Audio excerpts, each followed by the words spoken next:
പണി എന്ന ചിത്രത്തിൻ്റെ ഏറ്റവും പ്രധാനപ്പെട്ട OTT അപ്ഡേഷൻ ലഭിച്ചിട്ടുണ്ട്. ആ ഒരു അപ്ഡേഷനാണ് ഇന്നൊരു വീഡിയോ ഭാഗത്ത്.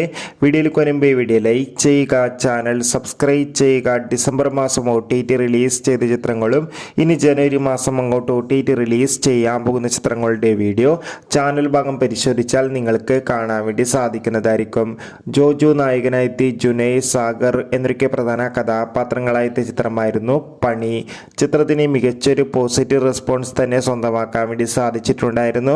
അതുകൊണ്ട് തന്നെ ഏവരുമേറെ ആകാംക്ഷയോടെ പണി എന്ന ചിത്രത്തിൻ്റെ OTT റിലീസിനായി കാത്തിരിക്കുകയായിരുന്നു. ഫൈനലി ചിത്രത്തിൻ്റെ ഏറ്റവും പ്രധാനപ്പെട്ട അപ്ഡേഷൻ പുറത്തുവന്നിരിക്കുകയാണ്. അപ്ഡേഷൻ മറ്റൊന്നുമല്ല, പണി എന്ന ചിത്രത്തിൻ്റെ OTT അവകാശങ്ങൾ ഇപ്പോൾ സോണി ലീവ് എന്ന OTT പ്ലാറ്റ്ഫോം സ്വന്തമാക്കിയെന്നും ചിത്രം ഉടൻ തന്നെ, അതായത് ഈ ഒരു ജനുവരി മാസം തന്നെ OTT റിലീസ് ചെയ്യുമെന്നാണ് റിപ്പോർട്ടുകൾ സൂചിപ്പിക്കുന്നത്. കാത്തിരിക്കാം ഒഫീഷ്യൽ അപ്ഡേഷൻ അറിയാൻ വേണ്ടി. എത്ര പേര് പണി എന്ന ചിത്രത്തിൻ്റെ OTT റിലീസിനായി കാത്തിരിക്കുന്നു? തീർച്ചയായും കമൻറ്റ് ബോക്സിൽ രേഖപ്പെടുത്തൂ. അടുത്തൊരു വീഡിയോയിൽ കാണുമ്പോൾ ബൈ ബൈ.